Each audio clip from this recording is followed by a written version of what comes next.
వందే యతీశ్వరశ్రియాదుషం. ఓం అస్మద్గురుభ్యో నమః. ఓం శ్రీకృష్ణ పరబ్రహ్మణే నమః. జై శ్రీమన్నారాయణ. మనం ఇంతవరకు కూడా 16 అధ్యాయాలు కంప్లీట్ చేసుకున్నాం. ఇప్పుడు 17వ అధ్యాయానికి శ్రద్ధాత్రయ విభాగ యోగానికి ఎంటర్ అవుతున్నాం అన్నమాట. శ్రీమద్ భగవద్గీత 17వ అధ్యాయం. ఏ శ్రీమన్నారాయణ. మనం 16 అధ్యాయంలో ఏం చెప్పుకున్నామంటే, ఎవరైతే మనకి 3 దారులు ఉన్నాయన్నాడు. ఏంటి మనం బాగుపడడానికి? ఏంటి 3 దారులు అంటే ఏంటి అంటే కామం, క్రోధం, లోభం.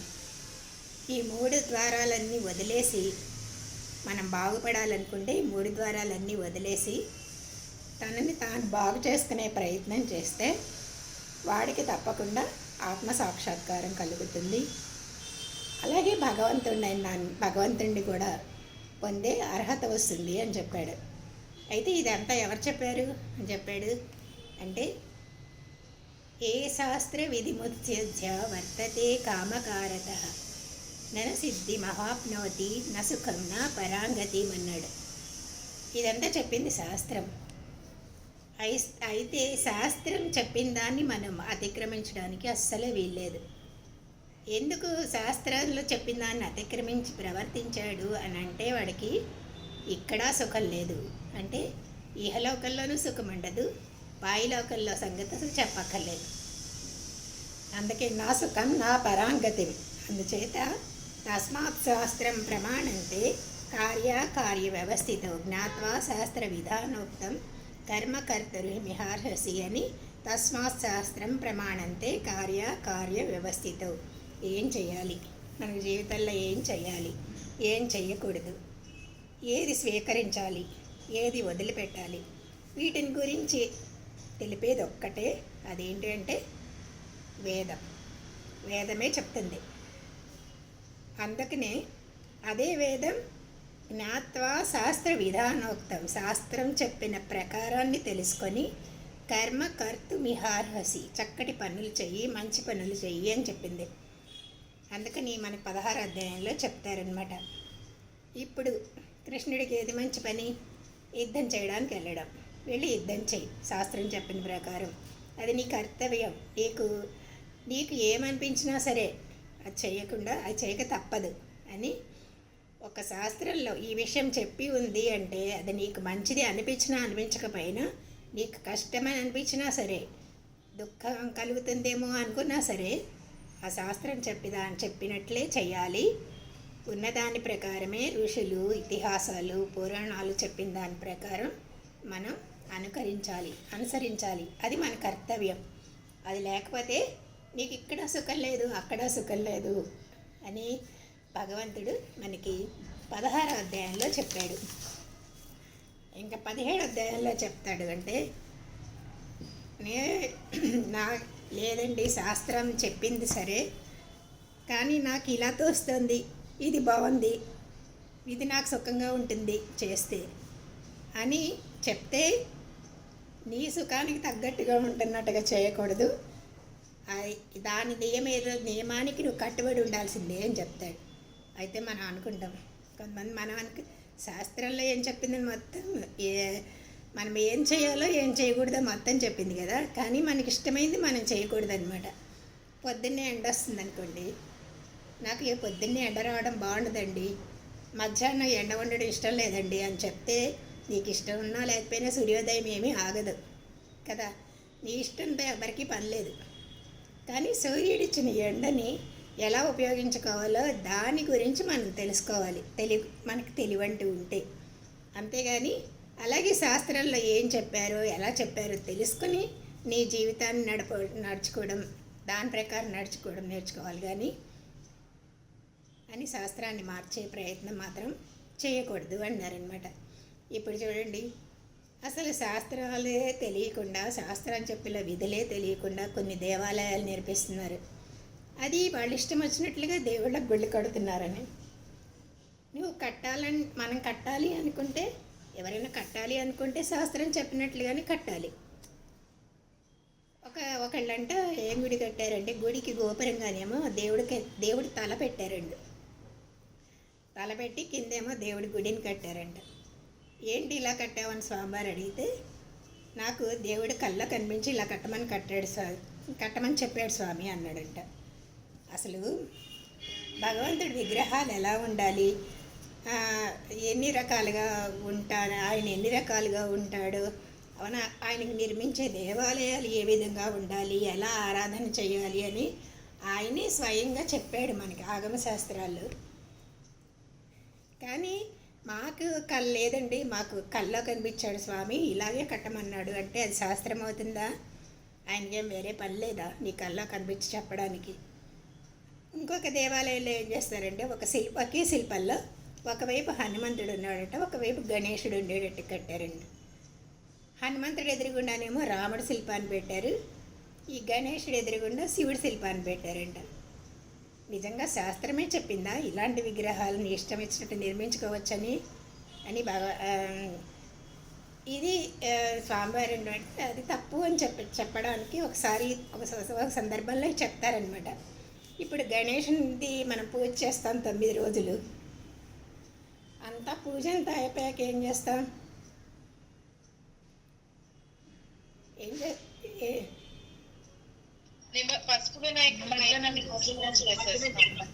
నిమజ్జనాన్ని చేస్తారు. అది అంటే ఆ పూజ చేసిన విగ్రహాలను నీళ్ళల్లో కలిపేస్తారు కదా. ఒకడు ఏం చేశాడంటే హైదరాబాద్లో అంటే ఊళ్ళల్లో అన్ని విగ్రహాలు ఒక చోటకి తెచ్చి నిమజ్జనానికి ఊరేగింపుకు ముందుగా అనమాట, నిమజ్జనం ముందు ఊరేగింపుకు ముందనమాట ఒక మహానుభావుడు చెప్పాడంట. చూసారా భక్తులారా, మన హిందూ ధర్మం ఎంత గొప్పదో మనమే భగవంతుని సృష్టించాం, మనమే నాశనము చేస్తున్నాం అన్నాడంట. అంటే పూర్వకాలంలో భగవంతుడు సృష్టిస్తాడు అని మనకు తెలుసు, కానీ ఈ రోజుల్లో మనుషులే భగవంతుడిని సృష్టిస్తున్నారు అని చెప్పడం అనేది ఎంత ఆశ్చర్యం కదా. అంటే అతని ఉద్దేశం ఏంటంటే గణేష్ విగ్రహాన్ని మనమే చేసాం, మనమే నిమజ్జనం చేస్తున్నాం, మనమే నీళ్ళల్లో కలిపేస్తున్నాం కనుక, కాబట్టి అంటే భగవంతుడి సృష్టి స్థితి ప్రళయాలు చేసేవాళ్ళం కూడా మనమే అనుకుంటారండి. అలాంటి వాడిని ఒకసారి స్వామివారు ఏం చేశారంటే ముందు పిలిపించుకున్నారు, దగ్గరకు వచ్చాడు. పిలిపించుకుని మనం అడిగారండి, ఏంటి ఇలా చెప్పామంటే, అదేంటి స్వామి అలా అంటారు, మనం దేవతామూర్తులను నీళ్ళల్లో నిమజ్జనం చేస్తున్నాం కదా, మరి అదేంటి అంటే, ఓరి మూర్ఖుడా, మనకి భగవంతుణ్ణి మన విగ్రహ రూపంలో ఆరాధన చేయవచ్చు, అది నియమం. ఈ విగ్రహాన్ని నీకు ఇష్టమైతే బంగారంతో చేసుకో, వెండితో చేసుకో, రాతితో చేసుకో, లేదా చెక్క, లేదా కాగితం, లేదా గుడ్డతో అయినా చేసుకోవచ్చు, లేదా మట్టితో అయినా చేసుకోవచ్చు. కానీ విగ్రహంలో ఆరాధించడానికి మాత్రం కొన్ని నియమాలు మనకి ఆగమాల్లో చెప్పాయంట. దాన్ని భగవంతుడే స్వయంగా భగవద్గీతలో చెప్పాడనమాట. ఏ ధామాం ప్రపద్యంతే తాం తదేవ తదామి అని. అంటే నీవు ఏ విగ్రహ రూపాన్ని అయితే నాకు ఇచ్చినా సరే నేను దాన్ని ఆ రూపంగా స్వీకరిస్తాను, దానికి నువ్వు చేసే ఆరాధనని నేను స్వీకరిస్తాను అన్నాడు. అంటే నీకు ఏమి బంగారంతో చేయాలనే నియమేమీ లేదు, నాకు బంగారమైనా మట్టి అయినా రెండు ఏది తేడా లేదు, ఒక్కటే అన్నాడు. కాకపోతే ఏంటి, బంగారు రూపంలో బంగారంతో విగ్రహం చేసినప్పుడు ఆరాధన వేరే రకంగా ఉంటుంది, రాతి విగ్రహాలకు చేసే ఆరాధన ఒక రకంగా ఉంటుంది, మట్టితో చేసేది ఇంకొక రకంగా ఉంటుంది. ఒక్కొక్క దానికి ఒక్కొక్క విధానాన్ని మన ఆగమ గ్రంథాలు చెప్పాయన్నమాట. ఒక్కొక్కసారి మనం ఏ మూర్తిని తీసుకెళ్ళలేదనుకోండి, అప్పుడేం చేయాలి? అప్పుడు చెప్తారు మనకి, వాటిని ఏమంటారు, ఒక క్షణద్రవ్యాలు అంటారు వాటిని. అంటే ఒక పువ్వుని తీసుకోండి, పువ్వుని తమలపాకులో పెట్టి పూజ చేయండి అని చెప్తూ ఉంటారు కదా. ఆ పువ్వు పైనే భగవంతుడిని ఆవాహన చేస్తారు, ఆరాధన చేయండి అని, దాని తర్వాత వదిలేయండి అంటారు. లేదా కాసిన బియ్యం తీసుకోండి, ఆ బియ్యంలోకి భగవంతుని ఆరాధన చేస్తారు, విసర్జిస్తారు. అప్పుడు మన గృహాల్లో పసుపుని కూడా చూడండి, ఒక ముద్దగా చేసి పసుపుని కూడా ఒక మూర్తిగా తయారు చేస్తాం. గౌరమ్మ అంటాం కదండి, ఏదో వినాయకుడని పసుపు ముద్దతో చేస్తాం కదా, విక్షవక్సేనుడని ఇట్లా. దాని మీదకి భగవంతుడిని ఆవాహన చేస్తారు. పని పూర్తయిన తర్వాత ఏం చేస్తారు? విసర్జిస్తారు దాన్ని నీళ్ళల్లో. ఇలా తాత్కాలికంగా ఏ ఏ వస్తువుల్లో అయితే భగవంతుడిని ఆరాధించే నిమిత్తం ఆవాహన చేస్తారో తర్వాత విసర్జన కూడా చేస్తారో అలాంటి వాటిని ఏమంటారంటే క్షణద్రవ్యాలు అంటారండి. క్షణద్రవ్యాలు ఇంకా ఉపయోగించడానికి వీల్లేదు. ఒకసారి ఆవాహన చేసి విసర్జించిన తర్వాత దాన్ని పారేయాలి. ఇంకా మట్టి ప్రతిమలోకి భగవంతుడిని ఆరాధన చేశారనుకోండి, దాన్ని ఇంకా విసర్జించాలి, అంటే వదిలేయాలి. ఇంకోసారి దాన్ని ఉపయోగించకూడదు. అందుకనే పూజాకాలం ముగిసి విసర్జన తర్వాత దాన్ని ఏం చేయాలి అని అంటే, కొంతమంది చూడండి వినాయక చవితికి 1 రోజు చేస్తారు, 5 రోజులు చేస్తారు, 9 రోజులు చేస్తారు. తాహతుని బట్టి మనం చేసుకోవచ్చు. కానీ తర్వాత ఏం చేస్తారు? నీళ్ళల్లో కలిపేస్తారు కదా, నిమజ్జనం చేస్తారు కదా. అందుకనే మనం బియ్యాన్ని బియ్యం మీదకి ఆవాహనం చేసిన పసుపునైనా ఏదైనా సరే పారేస్తారు, వదిలేస్తారు. అది ఆ మూర్తిని ఏం చేయాలి అంటే బియ్యాన్ని అయితే వదిలేస్తారు, ఇలా పసుపుని కూడా వదిలేస్తారు. ఇలా ఒక యాగశాలలో మనం చూస్తుంటాం కదండి. ఇది యాగశాల ఏంటి, యాగం పూర్తయిన తర్వాత ఆ యాగద్రవ్యాలన్నిటినీ వాటిని తీసుకుని నేతితో కలిపేసి అగ్నిలో వేసేస్తారు. అలాగే అక్కడ యాగశాలలోనే ఎవరెవరిని ఆవాహన చేశారో వాసుదేవ, సంకర్షణ, అనిరుద్ధ, ప్రద్యుమ్న అని ఆరాధన పూర్తయిన తర్వాత వాటిని కూడా అలాగే చేస్తారు. మట్టి దాన్ని బొమ్మ చేసి ఆరాధన చేసిన తర్వాత ఎక్కడొక్కడ పారేయాలి. ఎక్కడ పారేయాలి? నీళ్ళల్లో వదిలేయడం అనేది ఒక పద్ధతి. ఎందుకంటే బయట పారేస్తే ఎవరైనా తీసుకెళ్ళి మళ్ళీ వాళ్ళ ఇంట్లోకి ఉపయోగించుకోవచ్చు వేరే రకంగా, లేదా ఎవరైనా తొక్కుతారు కదా, తొక్కే అవకాశం కూడా ఉంటుంది. అందుకని అలాంటి పనులు జరగకుండా ఉండడానికి తీసుకెళ్ళి నీళ్ళల్లో నిమజ్జనం చేస్తారనమాట. అదే ఏ రాతి విగ్రహం అనుకోండి, లేదా ఇనుప లోహ విగ్రహం అనుకోండి, ఏం చేస్తారు? దాన్ని విసర్జన చెయ్యరు కదా. ఏం చేస్తారు అంటే ఒకసారి విసర్జన జరిగిపోతుంది అంటే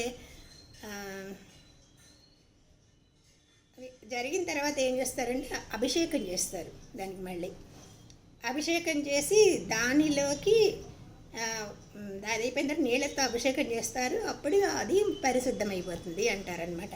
అది మళ్ళీ ఉపయోగించుకోవచ్చు. అలాగే మట్టి కుండలో మనం బియ్యం వండామనుకోండి, అది దాన్ని కడిగి మళ్ళీ వాడతామా కుండని? కొంతమంది ఇప్పుడు వచ్చే మట్టి పాత్రలో వాడుతున్నారేమో, కానీ అలా చేయకూడదంట. అది అలాంటిది ఉపయోగించినప్పుడు ఒక్కసారే ఉపయోగించాలన్నమాట. అలాగే పూరి జగన్నాథ స్వామి గుడిలో కానీ బదరికాశ్రమంలో కానీ మట్టి పాత్రలతోనే వండుతారు నైవేద్యం అనేది. భక్తులకి పంచుతారు, ఆ తర్వాత వాటిని పారేస్తారు. ఒక్కసారే ఉపయోగించాలి, రెండోసారి వాడకూడదు అనమాట మట్టి పాత్రలు వేస్తే. అలాగే మట్టి విగ్రహమైనా అంతే, మళ్ళీ వాడడం జరగకూడదనమాట. కానీ ఇక్కడ ఆయన చెప్పినవాడు ఏమన్నాడంటే, మానవుడే భగవంతుడిని సృష్టించగలడు, నాశనం చేయగలడు, ఇదే మనకు ధర్మం గొప్పదనం అన్నాడంట. అంటే తప్పు కదా, తను చెప్పింది తప్పు కదా. అప్పుడు స్వామివారు ఇప్పుడు చెప్తావు కానీ ఇంకోసారి చెప్పావంటే నీ 4 తెగ్గొస్తా అన్నారంట.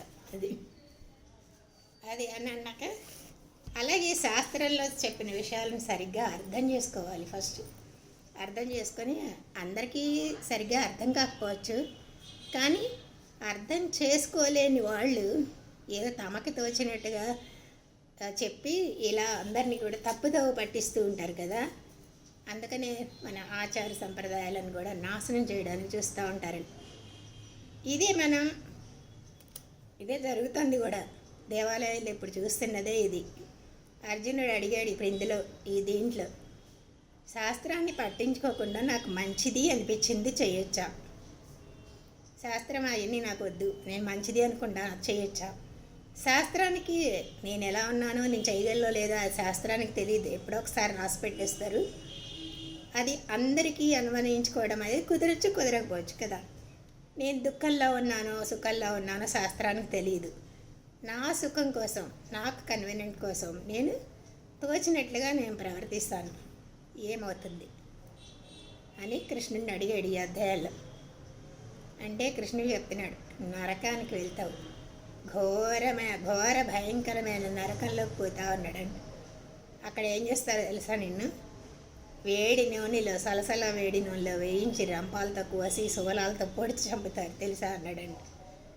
పని చేయడం మాత్రం చాలదు, శాస్త్ర నియమాల ప్రకారమే నీవు చేసే పని ఉండడం సముచితం అని 17వ అధ్యాయం ప్రారంభంలో అర్జునుడు శాస్త్రాన్ని వదిలేసి నిష్టగా పనిచేస్తే ఏమవుతుంది అని ప్రశ్నించిన దానికి ఇదే జవాబు. ఫస్ట్ శ్లోకం, ఏ శాస్త్రమిది మృత్సృజ్య యజంతే శ్రద్ధయాన్వితా తేషాం నిష్టా తు కా కృష్ణ సత్వమాహో రజస్తమః. శాస్త్రంలో చెప్పిన దాన్ని వదిలేస్తాను, కానీ పరమనిష్టగా పనిచేసి నేను చేసేది పరమనిష్టగా చేస్తాను. ఏమవుతుంది కృష్ణ? అలాంటి స్థితిలో ఉన్నవాళ్ళు, అలా చేసేవాళ్ళు ఏ స్థితిలో ఉంటారు? వాళ్ళని సాత్వికులు అనాలా, రాజసికులు అనాలా, తామసికులు అనాలా? ఇదే అర్జునుడి ప్రశ్న. దానికి సమాధానమే ఈ అధ్యాయం అంతా అన్నమాట. నువ్వెంత శాస్త్రంలో చెప్పిన దాన్ని పెట్టి వదిలిపెట్టేసి నువ్వెంత నిష్టగా పనిచేసినా నువ్వెప్పటికీ బాగుపడలేవు. శాస్త్ర విరుద్ధంగా నీవు హోమం చేసినా, దానం చేసినా, తపస్సు చేసినా, మరి ఇంకేమన్నా చేసినా సరే అవన్నీ కూడా నిరర్ధకాలే. వాటి వల్ల లోకల్లో నీకు ప్రయోజనం లేదు, ఈ లోకల్లోనూ ప్రయోజనం లేదు, పై లోకాల్లో కూడా ఏమీ ప్రయోజనం లేదన్నమాట అని అందుకని చెప్తాడు. కనుక ఈ విషయాలన్నీ 17వ అధ్యాయం అనేది చాలా ప్రధానమైందన్నమాట. అది దండగా అని చెప్పాడు. అంటే ఏం దండగా? శాస్త్రాన్ని అతిక్రమించి నువ్వేమన్నా పని చేస్తే, నువ్వెంత శ్రద్ధగా చేసినా అది దండగా. శాస్త్రాన్ని అనుసరించి నువ్వు చేయగలిగినంత చెయ్యి, నీ ఓపిక ఉన్నంత. ఎంత కొంచెం చేసినా సరే పర్వాలేదు, ఎంత చేయగలిగితే అంతే చెయ్యి పర్వాలేదు అని చెప్తున్నాడు. కానీ విరుద్ధంగా నువ్వెంత చేసినా దండగే అనమాట. దాని ప్రకారం నువ్వు చేయగలిగింది కొంచెం చేసినా పర్వాలేదు అని భగవంతుడు నిర్ణయం చేసి చెప్పాడనమాట.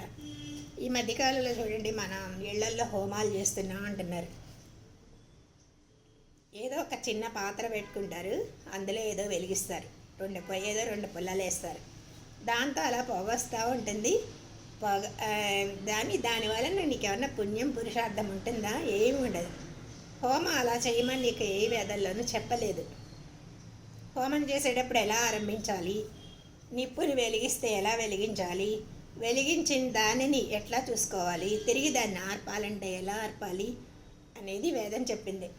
ఏదో అగ్గిపుల్లు ఉంది, కిరసనాయిలు ఉంది కదా అని పోసి వెలిగించేస్తే అది పొయ్యి అంటారు తప్ప, పొయ్యి వెలిగించడం తప్ప హోమం అన్నారు.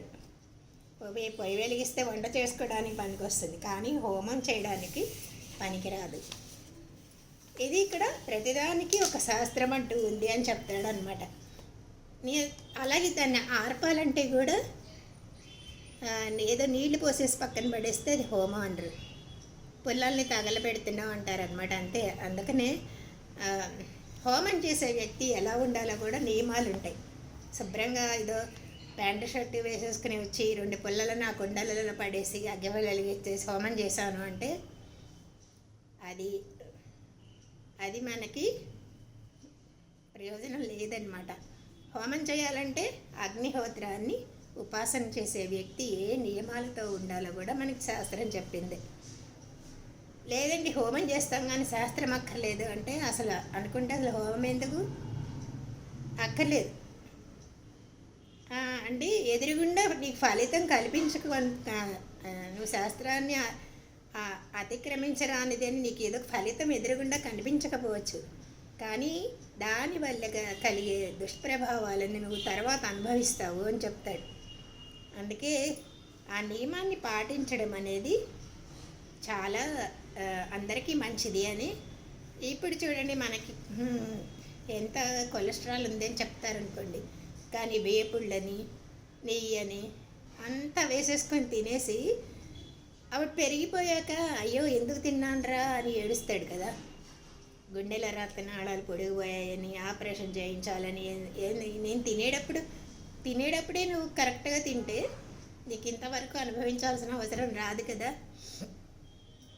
అందుకే ఇది కూడా అంతే. నీకు విశ్వాసం ఉంటే నియమాన్ని పాటించు, లేదా దాని జోలికే వెళ్ళకు. నీకు వేదం మీద శ్రద్ధ లేదనుకోండి, మనకి దాని జోలికి పోవద్దు. అంతేగాని వేద మంత్రాలని స్వరయుక్తంగా కూడా పఠించకపోతే అది పాపం పట్టి పీడిస్తుంది అంటారు. ఆరోహ అవరోహణ అని ఉంటుందండి ఆ మంత్రాలకి. గాయత్రి మంత్రం ఉందనుకోండి, ఇప్పుడు దాన్ని మ్యూజిక్ పెట్టేసి టేప్ రికార్డర్లు ఎక్కడే పడితే అక్కడ మైకల్లో పాడేస్తూ ఇలా చేస్తున్నారు. తప్పు అనమాట.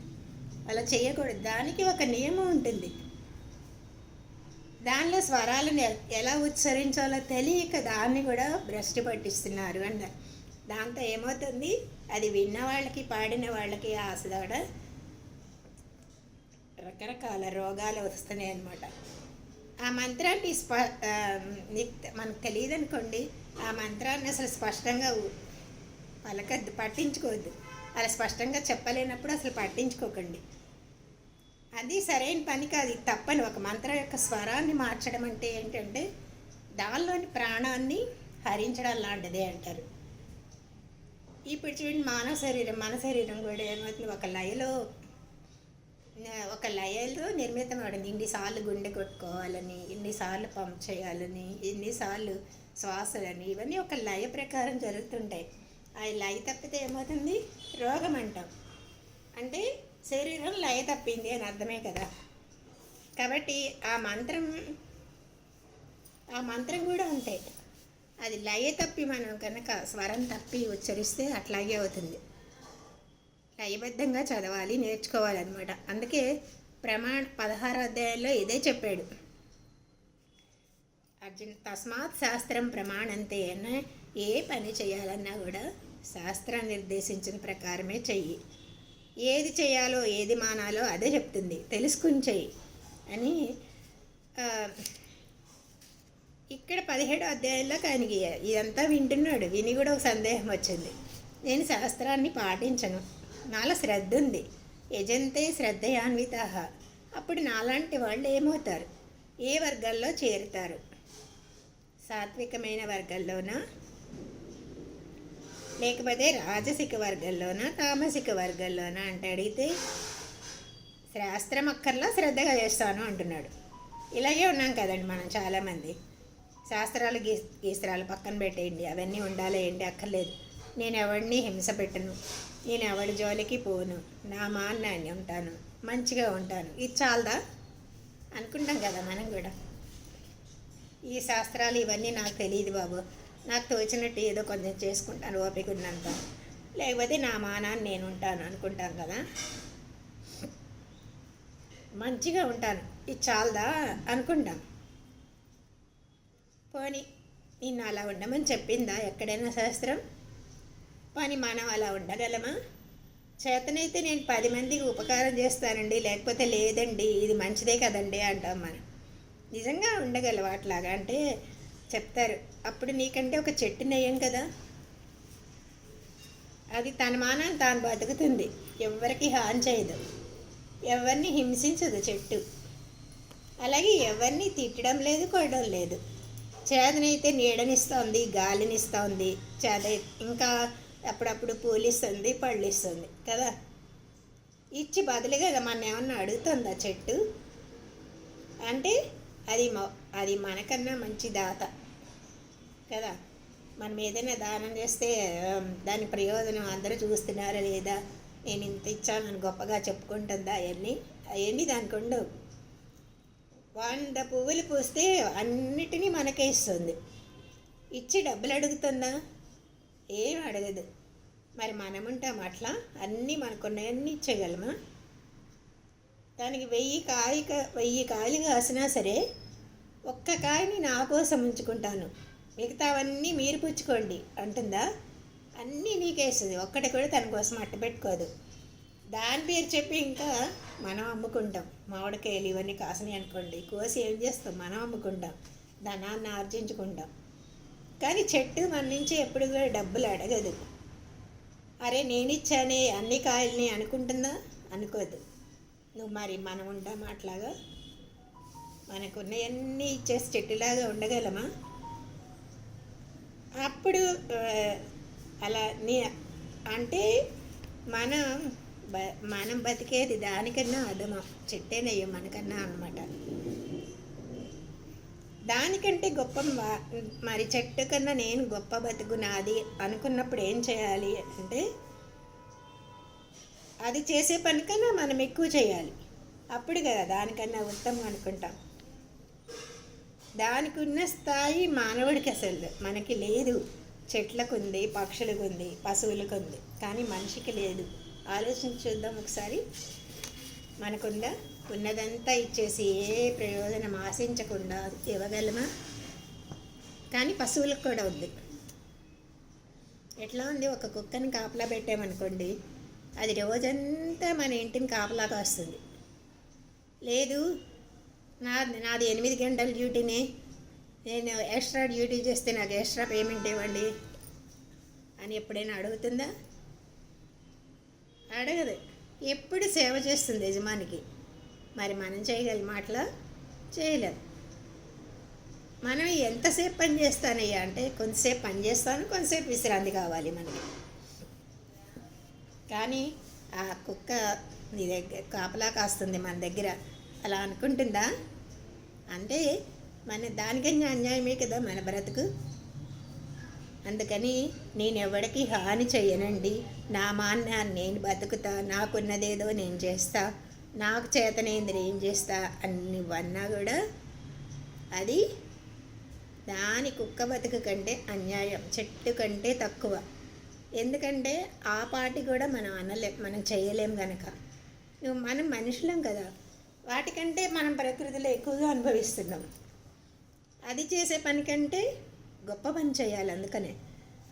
అందుకని ఏం చేయాలి మనం ఇప్పుడు? మనమేంటో, నువ్వెవడవో నువ్వు తెలుసుకో, నిన్ను నడిపేవాడెవడో తెలుసుకోవాలి. మనమెవరో తెలుసుకోవాలి, మన నడిపేవాడో తెలుసుకోవాలి.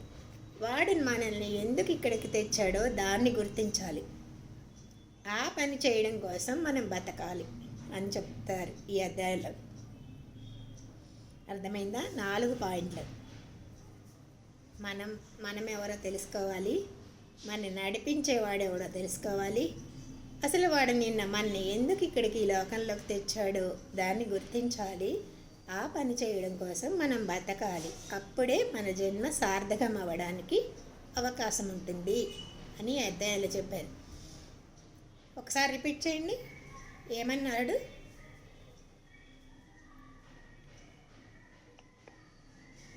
మనం ఈ లోకంలోకి ఎందుకు వచ్చామో తెలుసుకోవడం,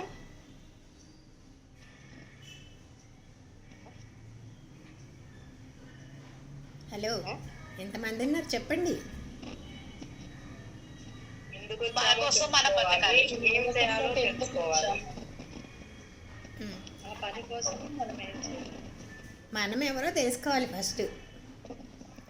మనం నడిపించే వాళ్ళు ఎవరో తెలుసుకోవాలి, మనం నడిపించేవాడో తెలుసుకోవాలి. ఆ తర్వాత లోకంలో ఎందుకు వచ్చాం, ఆ తర్వాత ఏ పని చేయడం కోసం మనం బతకాలి, ఇక్కడికి ఎందుకు తెచ్చాడో తెలుసుకోవాలి, ఏ పని చేయడం కోసం మనం బతకాలి. అప్పుడే మన జన్మ సార్థం అవడానికి అవకాశం ఉంది అంటున్నారు. అప్పటికి అవకాశం ఉంది అంటున్నారు అంతే. అందుకే శాస్త్రాన్ని తెలుసుకోవాలి. అలా ఇవి నేర్పించడం కోసమే వచ్చింది శాస్త్రం.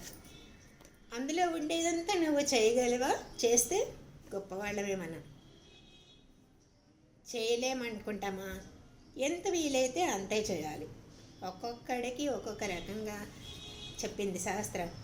నీ తిండి, నీ పని, నీ ఆలోచన, నువ్వు ఇచ్చేది, నువ్వు పుచ్చుకునేది అన్నిటి గురించి శాస్త్రం చెప్పింది.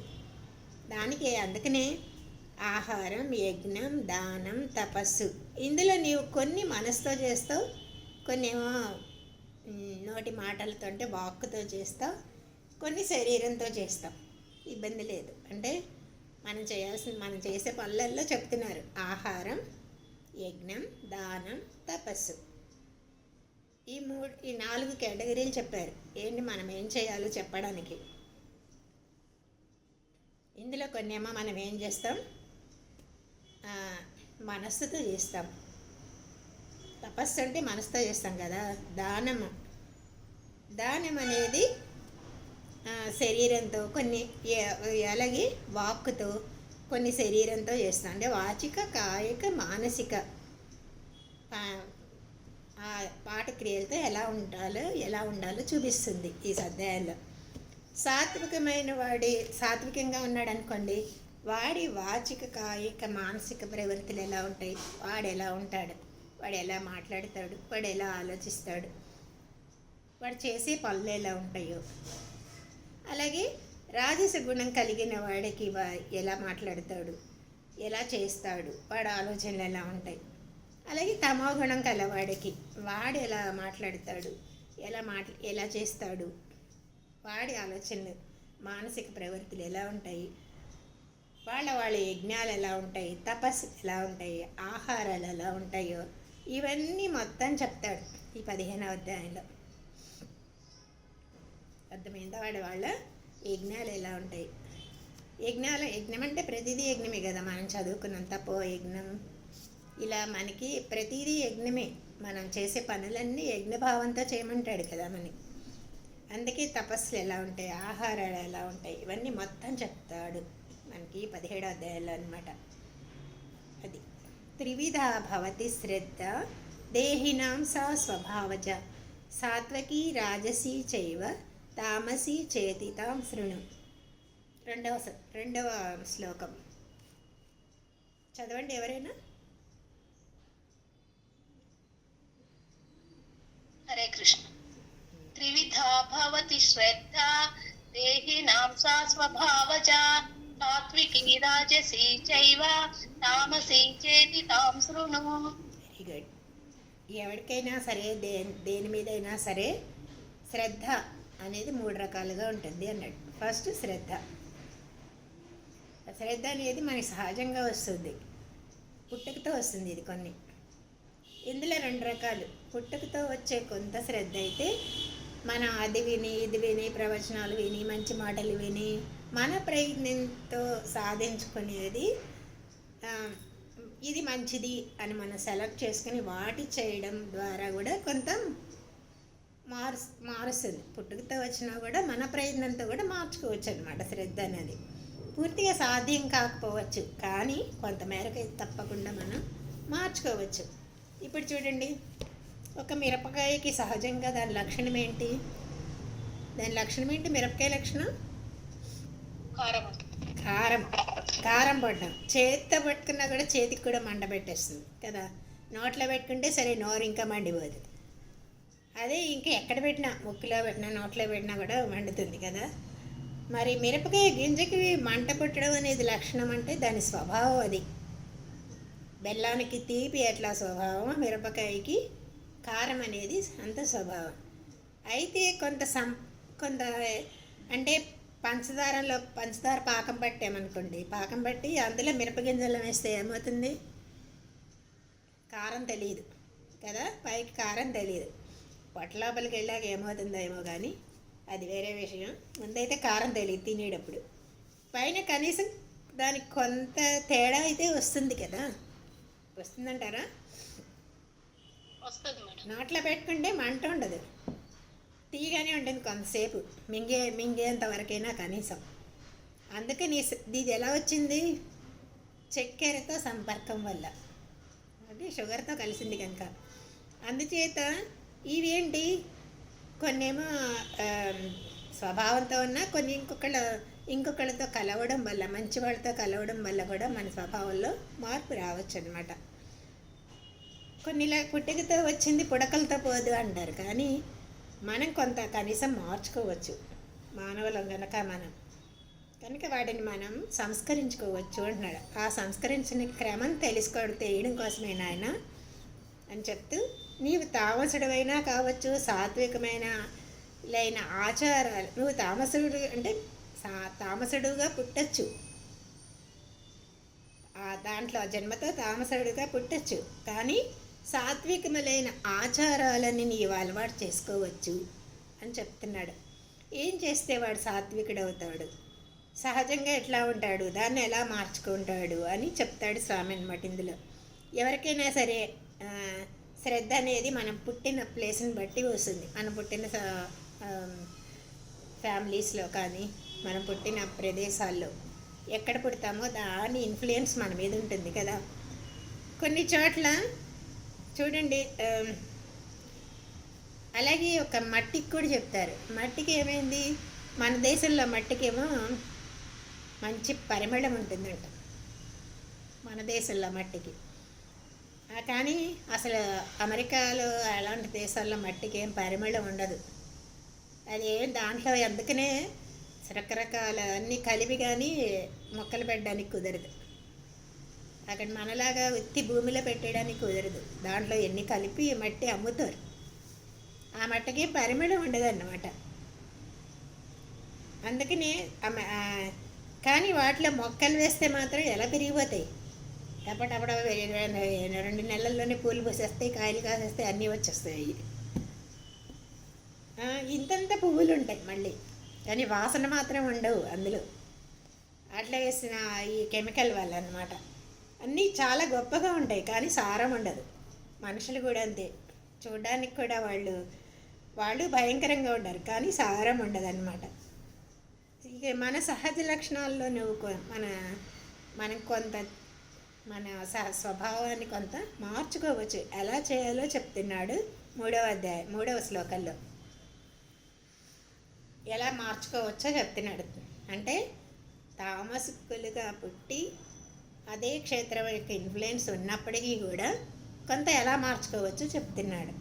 సత్వానురూపా సర్వస్య శ్రద్ధా భవతి భారత, శ్రద్ధామయోయం పురుషోయం యశ్రద్ధన ఏవనః. చదవండి.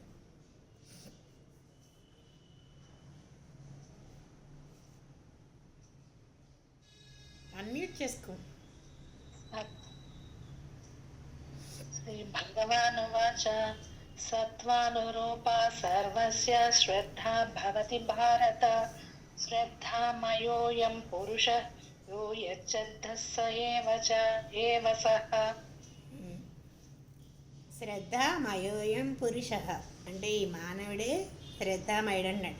ఎప్పుడైనా సరే శ్రద్ధ వల్లనే పనిచేస్తాడు. ఎవరికి ఏ రకమైన శ్రద్ధ ఉంటుందో వాడు అలాంటి పనులనే అంగీకరిస్తాడు కదండి. మనకి ఇంట్రెస్ట్ ఉన్న పనులే. ఇంట్రెస్ట్ ఎలా వస్తుంది? మనలోని స్వభావాన్ని బట్టే ఇంట్రెస్ట్ అనేది వస్తుంది. సాత్వికుడు అనుకోండి, సాత్వికుడైతే జన్మతోనే సత్వగుణంతో ఏర్పడితే సాత్విక వస్తువులనే కోరుకుంటాడు. వాడు రాజసంతో పుడితే రాజస వస్తువులనే కోరుకుంటాడు. అలా కాదు, తామసుడై పుడితే తామసమైన వస్తువులనే కోరుకుంటాడు. అయితే ఒక్కొక్కసారి నువ్వు ఇష్టపడిన వాటి ద్వారా గుణాలని కొంత మార్పు చేసుకునే ప్రయత్నం కూడా చేయొచ్చు మనం. అది మన ప్రయత్నం మీద ఆధారపడి ఉంటుంది. అయితే సాధారణంగా ఏదైనా నీకు ఒకటి చెప్పాలి అంటే సాత్వికులు ఎట్లా ఉంటారు, రాజసులు వేటిని కోరుతారు, తామసులు వేటిని ఆరాధిస్తారు అనే విషయాలు కొన్ని చెప్తే మనకి అర్థమవుతుంది కదా. ఊరికి ఇలా చెప్తే మనకి రాదు, ఉదాహరణలు చెప్తే బాగుంటుంది. అందుకే 4వ శ్లోకంలో యజంతే సాత్విక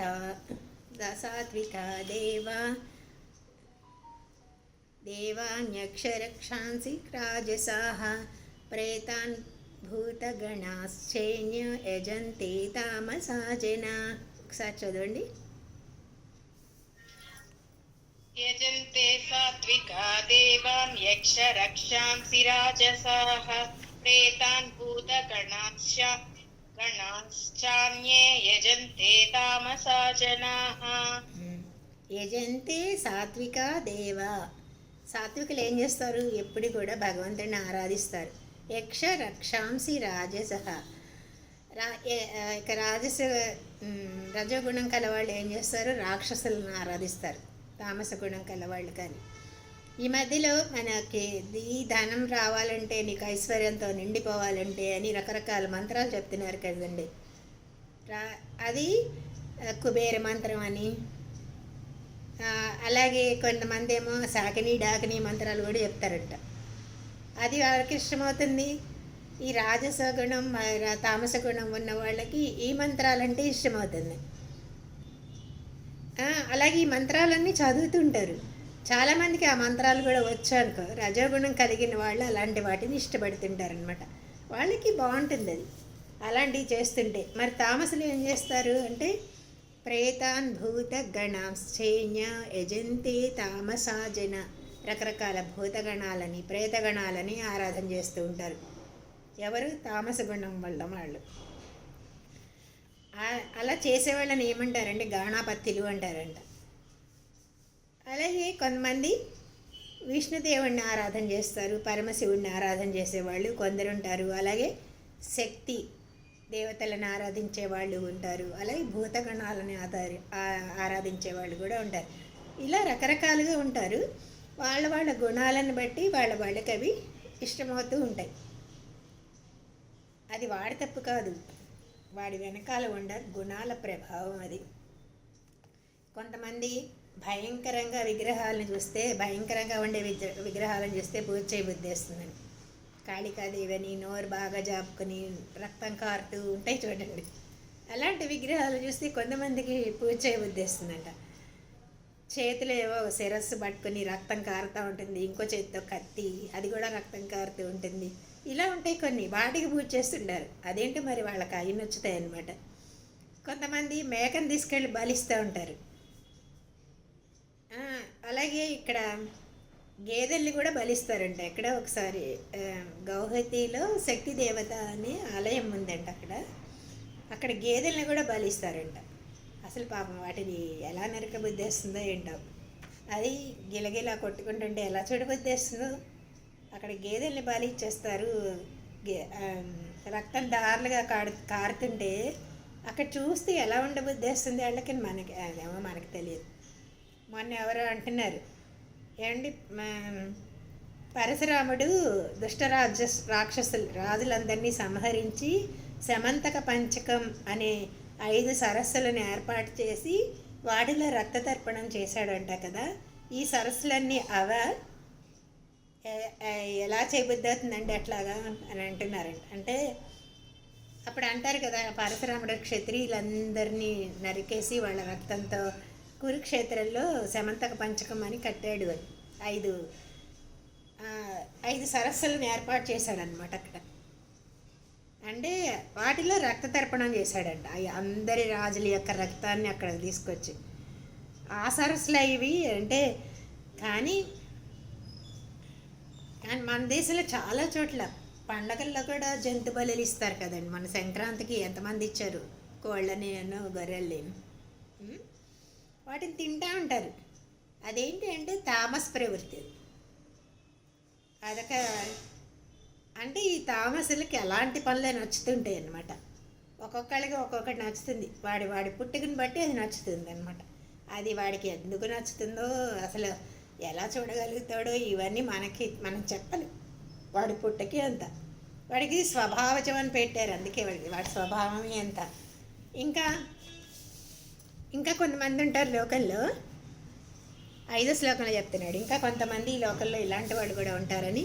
అశాస్త్ర విహితం ఘోరం తప్యంతే తపోజన దంబాహంకార సంయుక్త కామరాగ బలాన్విత. చెప్పండి. అశాస్త్ర విహితం ఘోరం తప్యంతే తపోజనా దంబాహంకార సంయుక్త కామరాగ బలాన్వితా.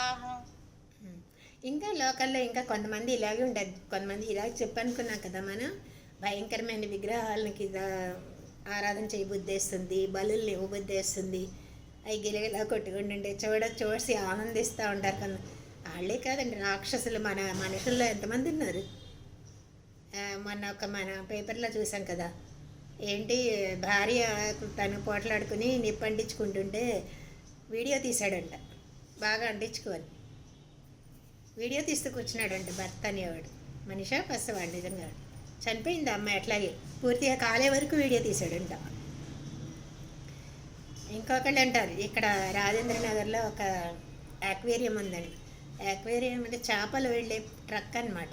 చేపలు తీసుకెళ్తుంటే ఒక 13 ఏళ్ళ అబ్బాయి సైకిల్ మీద ఢీ కొట్టాడంట. టీ కొడితే ఆ అబ్బాయి పాపం కొట్టి గిలగిలా తన్నుకుంటుంటే ఎవరు పట్టించుకోకుండా చేపలు నేరుకొని పోతున్నారంట. ఇది అందుకని లోకల్లో ఇలాంటి వాళ్ళు చాలామంది ఉంటారు. వాళ్ళ పెద్ద నిజంగా అసురులు అంటారు వాళ్ళని, రాక్షసులే. ఇదివరకు రాక్షసులకైతే చూస్తే తెలిసేవాడు, 2 కొమ్ములని ఇలాంటివన్నీ ఉండేవి. ఇప్పుడు మా రాక్షసులకి మనలో కలిసిపోతున్నారు, కనిపించట్లేదు. వాళ్ళు శాస్త్రాన్ని పాటించరు. కానీ కొంతమంది మన పూర్వకాలంలో చూస్తాం, శాస్త్రాన్ని పాటించరు, ఘోరమైన తపస్సులు చేస్తూ ఉంటారు.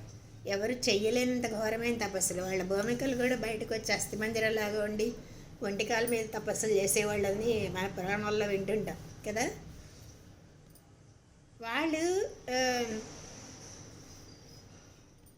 వాళ్ళు కూడా ఇది వీడు అలాగే ఎన్ని తపస్సులు చేస్తూ ఉంటారు. వాళ్ళు లోకానికి ఎలాగైనా వరాలు పొందుతారు. వాళ్ళు పొంది ఏం చేస్తారు, అందరినీ సాగొడతా ఉంటారు. సూర్యుడు చంద్రుడు కూడా నా ఆధీనంలోనే ఉండాలి, ఋషులందరినీ చంపేయడం, ఇలాంటి లోకానికి ప్రమాదం తెచ్చిపెడతా ఉంటారు. అలాగే అతడు ఎందుకు చేస్తున్నాడని, నేను కూడా త్రిశంకు ఉన్నాడు అనుకోండి, త్రిశంకు ఏం చేస్తాడు, నేను కూడా శరీరంతో స్వర్గం పోవాలి అనుకున్నాడు త్రిశంకులాగా, శంభూకుడు ఆయన. కానీ అక్కడికి పోవడానికి ఈ శరీరంతో పోతే ఎలా వస్తాడు, ఎలా వెళ్తాడు, అందుకని దీన్ని నువ్వు ఇక్కడే వదిలిపెట్టాలి అంటే, లేదు లేదు దీంతోటే పోవాలి అన్నాడు. అది కుదరదు. కానీ వాడికి శ్రద్ధ ఉంది, కానీ అది కూడని పని చేస్తున్నాడు వాడు. అలాగే అందుకనే అంటే చేసిన పని మంచిదా కాదా నిర్ణయించేది ఏంటి, ఫలితాన్ని బట్టి మనం అది మంచిదో కాదో నిర్ణయించేది, పనిని బట్టి నిర్ణయం చేయకూడదు. దానివల్ల కలిగే ఫలితం మంచిదా చెడ్డదా నిర్ణయం చేయాలని. చాలామంది పెద్దవాళ్ళు ఉంటారనుకోండి, పండితులు ఉంటారు. వీళ్ళందరూ ఏం చేస్తారు, చిన్నప్పుడు మేము చదువుకునేటప్పుడు పాఠం అప్పచెప్పకపోతే ఏం చేసేవాడు, గురువులు పట్టుకొని చెంపలు అటు ఇటు వాయించి పడేసేవారు, లేదా బెత్తంతా టపటపటప కొట్టేవాళ్ళు కదండి పూర్వం. ఇంట్లో కూడా అంతే, అమ్మ నాన్న కూడా ఎప్పుడు మనం ఎంత ముద్దుగా చేసుకున్నా సరే గురువుగారు అలా కొడుతుంటే అందరికీ కోపం వచ్చేది. ఏం కానీ పేరెంట్స్ వెళ్ళి ఏం కంప్లైంట్ ఇచ్చేవాళ్ళు కాదు. ఇప్పుడైతే ముట్టుకుంటే చాలు ఏంటి కంప్లైంట్ ఇచ్చేవాడు, ఉద్యోగం కూడా ఊడిపోతుంది, టీచర్ ఉద్యోగం కూడా. అని అప్పుడు అలా కొట్టబట్టే టీచర్స్ కానీ ఇంట్లో వాళ్ళకి పనిష్మెంట్ ఇవ్వబట్టే అది తప్పని తెలిసి మళ్ళీ చేసేవాడు కాదు. కానీ ఇప్పుడు అది సమర్థిస్తారు పేరెంట్స్. సమర్థించడం వల్ల ఏమవుతుంది, అదే పెరిగి వాడికి అదే మంచిదనే అభిప్రాయంలోకి మొండివాడు అయిపోతాడనమాట. మనకి చేసేటప్పుడు అలాంటి పనులు చెడ్డగా అనిపిస్తుంటుంది, కానీ దాని ఫలితం మంచిగానే ఉంటుందన్నమాట. అందుకనే కొంతమంది శాస్త్రాన్ని అతిక్రమించి దంభంతో కార్యాలు చేస్తూ ఉంటారండి. దంభం అంటే ఏంటి, ఎదురుగుండా ఉండేవాడు చూడాలి, అబ్బా ఏం చేస్తున్నాడండి వీడు అనిపించుకోవాలి. పైగా నేను చేస్తున్నాను అనేది వాళ్ళ ప్రధానం. అంటే కోరికలతో చేస్తారనమాట. ఆ కోరికలతో చేసేవాడు ఎంత పెద్దగా చేస్తే వాడి కోరిక అంత ఇమీడియట్గా ఫలిస్తుంది అని అన్నమాట. అందుకని అలా చేసేవాళ్ళు ఉంటారు. వాళ్ళ గురించి మళ్ళీ మనం రేపు చెప్పుకుందాం. జై శ్రీమన్నారాయణ. జై శ్రీమన్నారాయణ.